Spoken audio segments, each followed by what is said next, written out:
Hello and good morning or good afternoon, wherever you might be. We're about to start here in approximately 1 minute into this week's installment. So get your pads and paper ready, and we will get to this presentation, which is jam packed with information. So I want to welcome you and get yourself comfortable because we're about to start.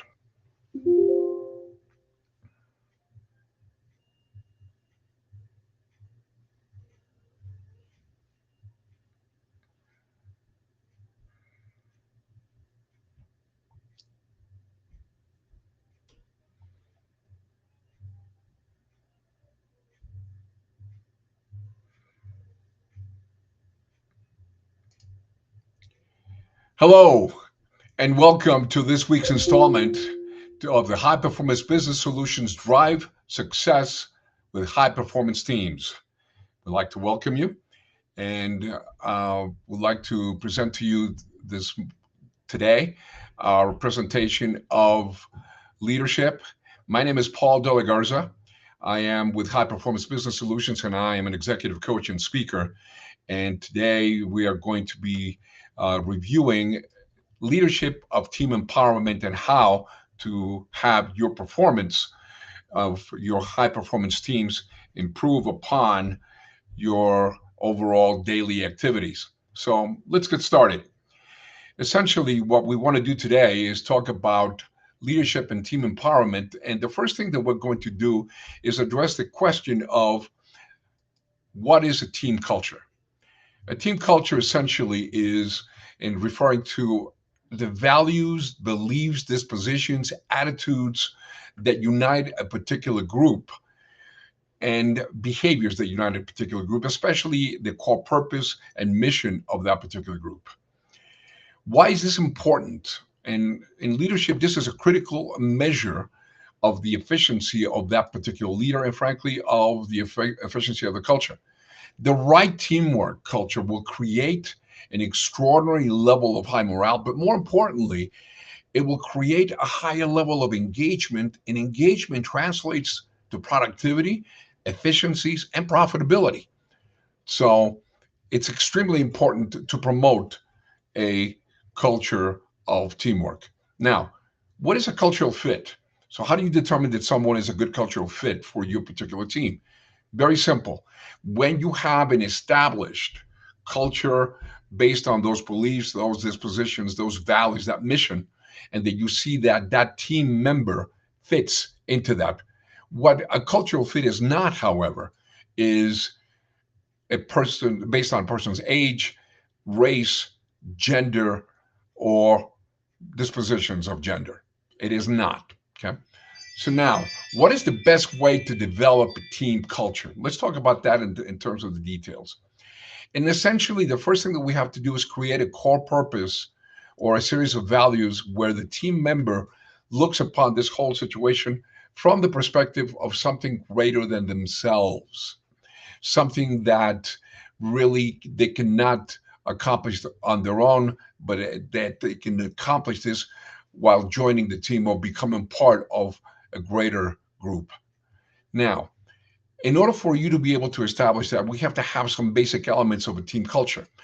And those are as follows. And here's some suggestions. It's not limited to these, but the first thing that we have to do is to determine within the team culture, in addition to the beliefs and dispositions and so forth, the elements are a pursuit of excellence, to have a strong sense of leadership, to have a frankly in a position of innovation, not only from the standpoint of leadership, but that leader cultivates that innovation and creativity within the team, that it's encouraged, to make sure that if one of the measures is efficiency in sales or service or production, that that is very clearly established, and that the individual group has the empowerment and the authority necessary to generate the desired outcome.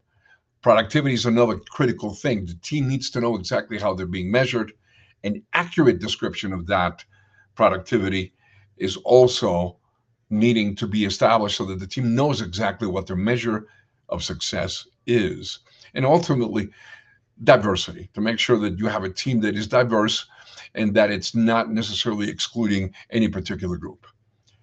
I want to talk to you about a case study that we have that I think exemplifies what we're talking about here. And the case study is based on Google, and they called it the Aristotle Project. And they particularly put together this group and this initiative to define exactly what is an effective team.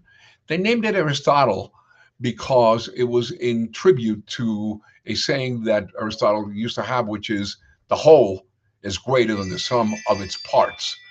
And researchers believed, as they have demonstrated in Google, that a team can do a great deal more working together than alone, than an individual working by himself. So the goal at one point was, okay, great. So we decided that this is going to be the approach that we take. Now we have to determine what makes a team, what makes it effective. And here's what they came up with. So they first of all concluded that much of the work at Google is going to be done by collaboratively by teams. What they also found is that if they really focus on this, that a team is exactly where the real production would happen, where innovative ideas were conceived and tested, where people really challenged each other because they were all being driven by a singular sense of purpose, a core purpose, or a mission or a vision. And frankly, where employees experience most of their work. What also they found is that a team is also where interpersonal issues take place, sometimes ill-suited skill sets, unclear group goals, all of the things that could potentially cause friction and maybe even hinder productivity. And it's an imperative recognition of leadership to know that this is a possibility and to preempt it. So let's continue. So, what is going to make a team effective? That was the question that they were asking themselves. And they determined that before that they could answer that question, they had to ask another question that is by far more important. What is a team? And a team is something that they had to figure it out exactly how they were going to determine the memberships, the relationships, the responsibilities of the individuals working together, okay, making sure that they were able to, by working together collaboratively, will would generate an efficiency of the teams. Then they found something. They found that they had a number of work groups that already existed. And the work groups are based mostly on the hierarchical relationship that a group of people have. For example, all the vice presidents of a company, or all the regional managers of a company, or all of the sales managers, etc. That is not a team. Even though the team actually, the work groups are actually working and they may have a quote work group, they are not working as effectively, okay, as a team would. The difference is that they do not do the following. When a team is put together, that team is highly interdependent. They plan, they work together, they solve problems together, they make decisions collectively, and they review the progress in the service specifically to generate a desired outcome. Once the people at Google understood this, then they had to now say, okay, how do we measure the efficiency of this team? And they came up with a couple of things. Number one, they determined that it was going to have to be quantitative and qualitative, even though to some degree it was the qualitative was going to be very subjective.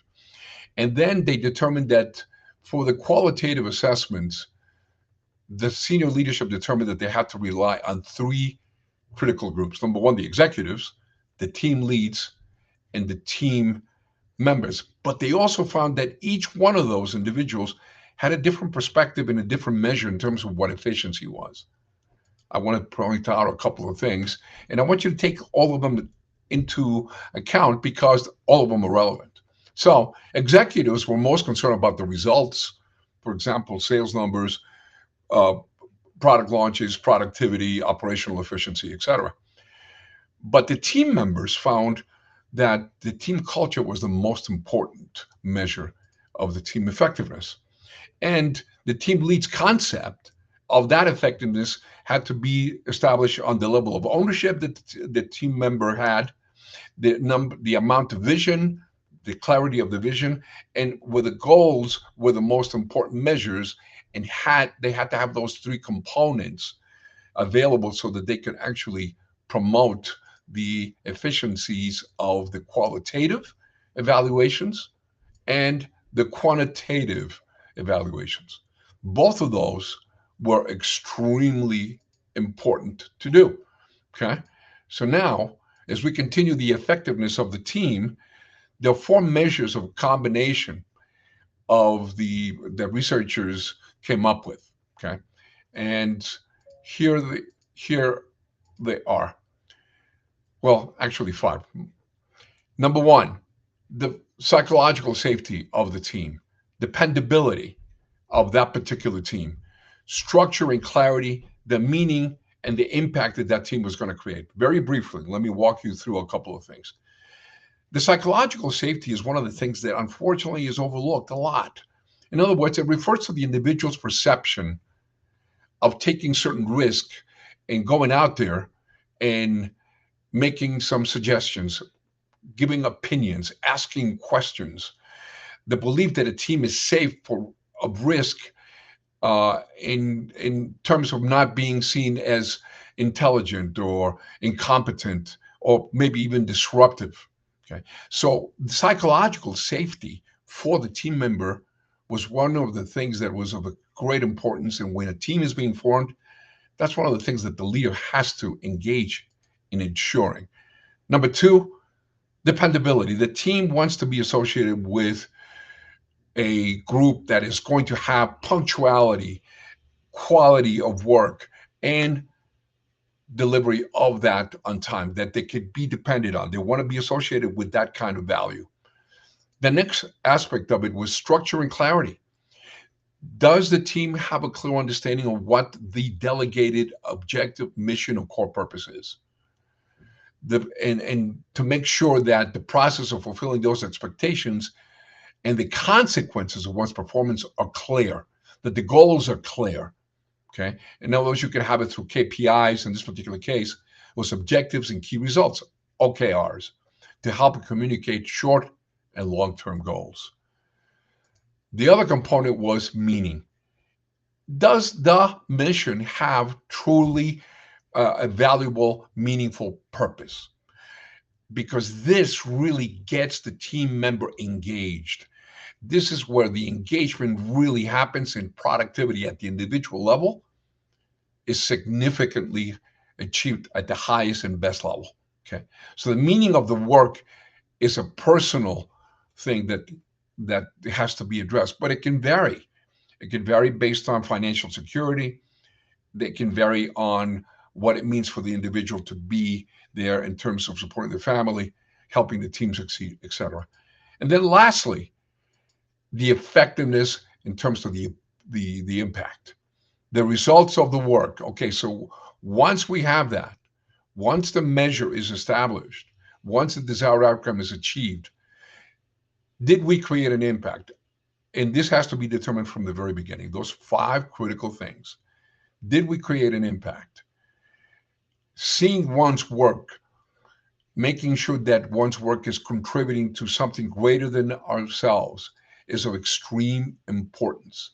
So here they are again: psychological safety, dependability, structure or clarity, meaning, and impact.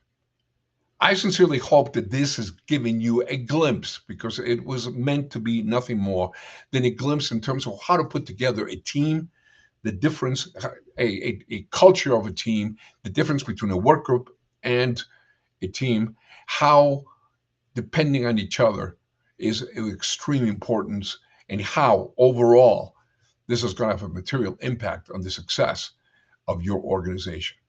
Again, my name is Paul De La Garza. My contact information is right here. I hope that you'll get an opportunity to actually join us in the future next week.